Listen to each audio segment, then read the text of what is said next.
Hey guys, Mr. Kearns here. It's still Monday, April 6th. I'm looking at lesson 4 here. Remember guys, I'm just on lesson 4 right now. There's no need to rush through these. Remember, each lesson has about 6 pages to work on, so take your sweet time and make sure that we're really understanding it. Remember guys, we always want to go quality over quantity and try and get as many of these done perfect. So today's lesson 4 starts with a little review of comparing numbers using the greater than or less than sign. You guys know we used this year an alligator, and we said that the alligator always likes to eat more. And with this number 1 here, we have 34 and 86. You guys can see the ones. There's more 1s in 86, and there's more 10s in 86. 86, for a lot of you guys, is obviously bigger. So you would put in your greater than less than sign and it would eat that 86. So for number 1, 34, 86. We would put in that greater than sign. It's going to eat 86. Remember guys, pretend it's an alligator. You can get a little artsy with it. But really, all you need is that little slash mark. All right, number 2, 97 and 67.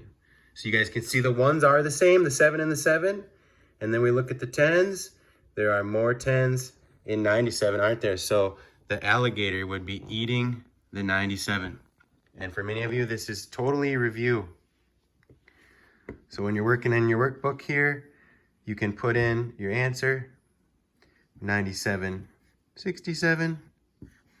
And which one was greater? The 97 is greater. And one trick I really like to use for this is I put 2 dots by the bigger number, 1 dot by the smaller number, and connect the dots. And that helps us make a nice sideways V there. All right, let's look at one that might be a little more challenging. Out of all of these, one that looks hard to me, let's take a look at number 6. So there's more 1s in this one, but there's more 10s in this one. And the hundreds are the same. So they're both 800, but this one's in the 60s and this one's in the 40s. So we know this one is more. So the alligator would be munching down on that 864. Now they try and confuse you just by flipping these 2 numbers. So it confuses your eye a little bit, but we gotta be very careful with math because we know if we're 1 off, it's wrong. So 864, 864, and 846. I'm just using a whiteboard instead of my workbook here. And I'm gonna put 2 dots by the bigger one, 1 dot by the smaller one, connect them, and that is greater than less than, guys, with whole numbers. We've done greater than or less than with fractions, in which case we've used fraction strips to represent the fractions. And later on you'll be doing greater than less than with decimals. All right. So let's move on here, guys. What else is on this lesson here today?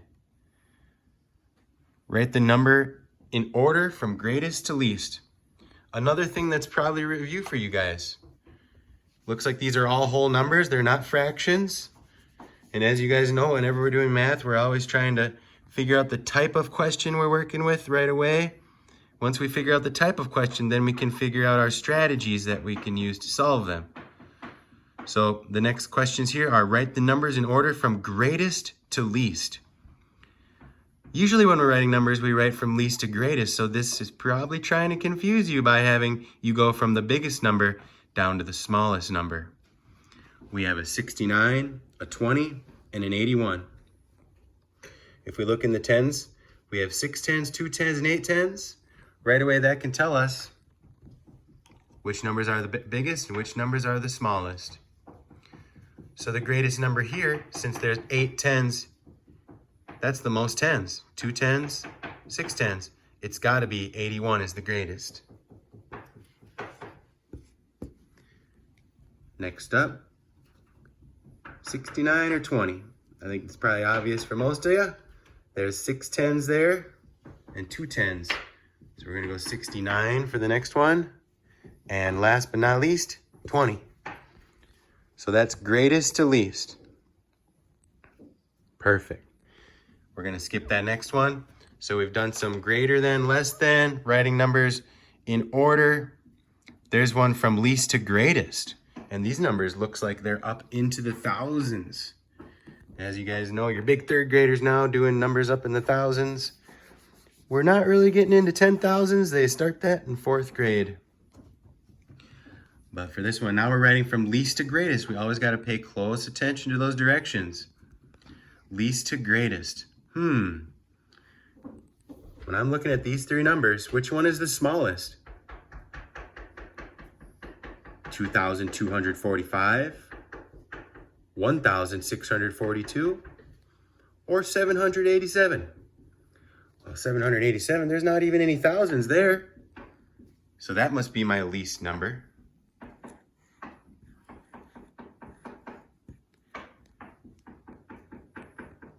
Next, I have 1,642. There are 1,000s in the thousands place.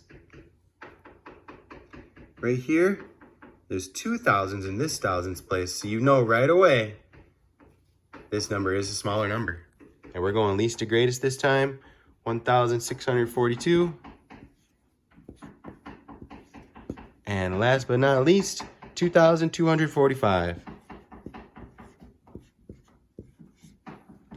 So that's just putting those 3 numbers from least to greatest. That's also a review for you guys. But the numbers are getting big.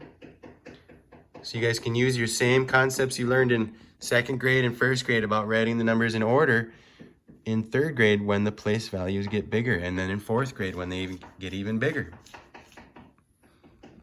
All right, guys, let's keep moving along here. Keep moving along. We're on lesson 4, unit 6. Just did a little review with comparing. All right, here we go. We're gonna keep moving. Solve each problem, label your answer. David has 5 marbles. Anna has 8 marbles. How many more marbles does Anna have than David? How many fewer marbles does David have than Anna?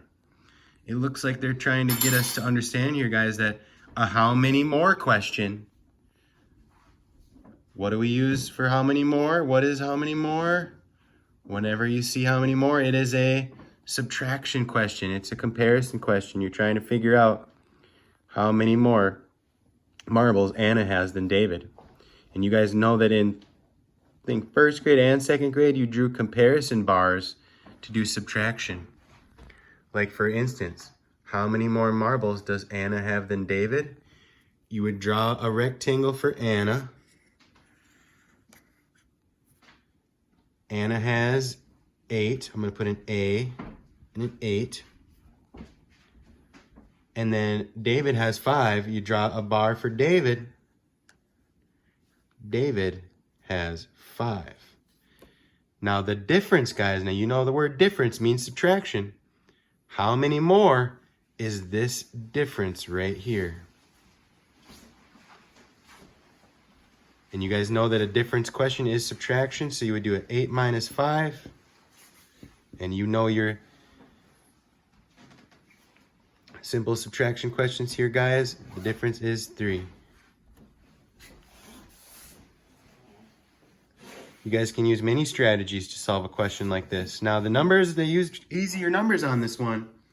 So you guys start to understand that how many more questions are subtraction and how many fewer are also subtraction. We're comparing. You guys, my favorite strategy this year that I've been using all along has been subtraction, using a number line, and I start with that bigger number. I jump back however many I need to jump back. 1, 2, 3, 4, 5. And then I just count back. 7, 6, 5, 4, 3. So our answer is 3. But don't forget, guys, marbles. So that's a great strategy right there. Using comparison questions. It's also a great strategy, guys, to use like a number line. We can also draw 8 circles. I like to do 5 so I don't have to count each one. 5 and 3, and then cross out 5. There's our base 10 strategy, guys. Open free number line, comparison bars, base 10, and expanded notation isn't really necessary here, guys, because we only have one place value. All right, I'm gonna stop now, guys. It's about an 11-minute video here. I'm gonna add some more to it. We're gonna keep going on some harder questions. Thank you for listening in, guys. Keep plugging away. I wanna hear what you guys are up to, and I am very excited to see your work tomorrow. Talk later, guys.